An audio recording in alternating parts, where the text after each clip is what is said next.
Era uma personalidade complicada, um homem que enfrentou muitas dificuldades de relacionamento, tinha um gênio explosivo, de difícil integração social. A personalidade dele era uma personalidade muito complicada do ponto de vista psíquico, né? Consta, inclusive, que o Rousseau entregou seus próprios filhos, seus 5 filhos, 5 crianças, para o orfanato, né? Abandonou as suas crianças, né? Mas isso não tira de maneira nenhuma o mérito dele, né?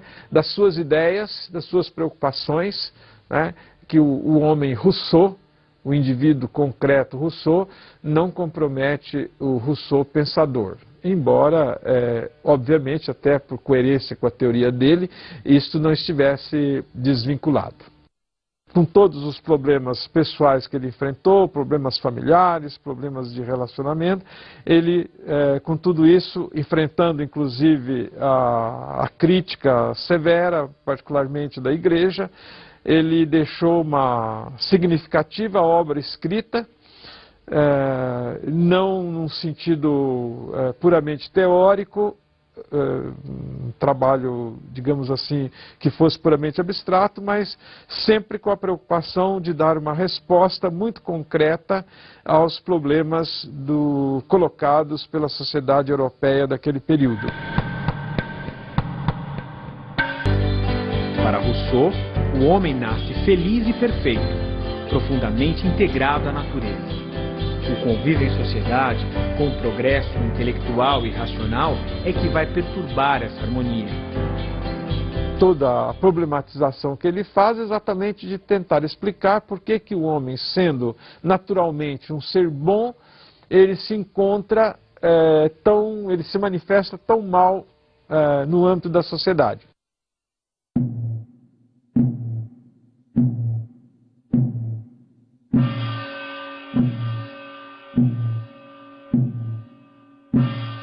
Portanto, todo o problema da ação humana, tanto da teoria como da prática, na condução da sua existência, seria como recuperar, como resgatar este estágio de liberdade, felicidade, harmonia com a natureza, que é característica da origem do ser humano, né, e que se encontra totalmente comprometida na convivência social.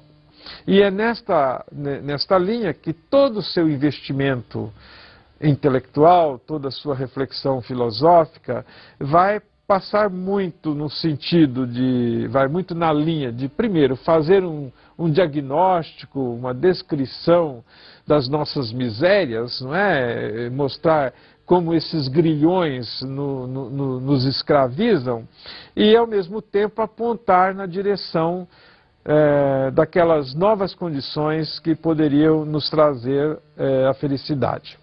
E é por isso que o Rousseau, ao modelar, né, ao vislumbrar esta nova sociedade, ele tem necessidade também de pensar numa educação diferente do que aquela que estava sendo praticada.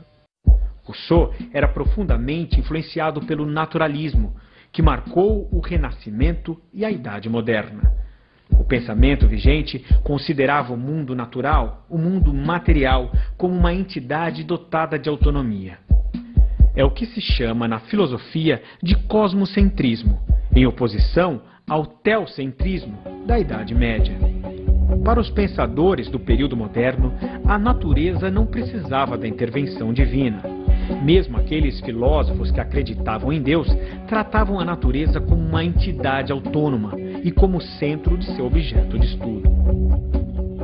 Do nosso antigo teocentrismo da Idade Média, nós passamos para um cosmocentrismo no Renascimento e no começo da Idade Moderna, e chegamos no século XVIII, já focando muito a imagem do homem, a importância do homem, e vamos entrar nesta fase do pensamento ocidental em que predomina esse antropocentrismo.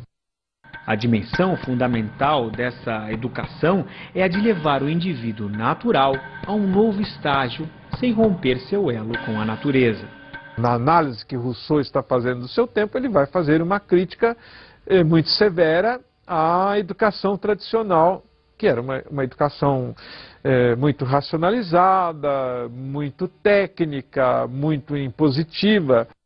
Daí nós já estamos vendo por que Rousseau é considerado o pai da educação moderna. Porque ele é o primeiro pensador e o primeiro teórico da educação a realmente levar a sério a criança, a reconhecer a importância desse estágio como uma referência para o desenvolvimento. Ao contrário da pedagogia tradicional, que via na criança apenas uma potência, como uma folha em branco que era preciso trazer tudo e colocar ali, e geralmente trazendo aqueles valores, aquelas referências já da pessoa adulta, e de uma pessoa adulta, segundo Rousseau, totalmente deformada pela própria vida social, o Rousseau alerta pela primeira vez na história que é preciso levar em conta, tomar com muita seriedade o próprio modo de ser da criança. E, portanto, nós vamos ter agora uma pedagogia centrada na criança, que reconhece a criança, né, não mais pegar o modelo do adulto para a implementação pela criança, mas buscar acompanhar a própria pulsação da criança, que é feliz, que nasce livre, que nasce em harmonia com a natureza. Rousseau propõe uma educação que respeite a integridade, a autenticidade e a autonomia da criança. Lança as bases de uma pedagogia que valoriza muito mais a aprendizagem do que o ensino. O mestre não deve impor, mas atuar na direção de despertar e orientar o aprendiz, incentivando posturas convergentes com uma relação harmoniosa com a natureza. Então, a grande discussão que nós vamos encontrar e o conjunto de soluções que nós vamos encontrar no Emílio, né, a famosa obra, então, que o Rousseau escreve para falar desta nova educação, né, ele aproveita, ele como que conta uma história de como seria a educação de uma criança nessa nova perspectiva dele, e essa criança é o Emílio, e ele vai mostrando como é preciso trabalhar desde a mais tenra idade, né, esta relação da criança com a natureza e não no sentido de romper esta relação. Educado dessa forma, Emílio será um cidadão capaz de assumir e aceitar as exigências impostas pela convivência social, sem sentir-se oprimido, pois terá pactuado por elas. Certamente o Rousseau, e aí ele era romântico, né, exagerou no que diz respeito às possibilidades da felicidade humana. Mas isto faz parte mesmo da dimensão utópica do pensamento, que é uma força importante para a sua vitalidade. É sonhar alto, né, mesmo que a realização não seja muito possível.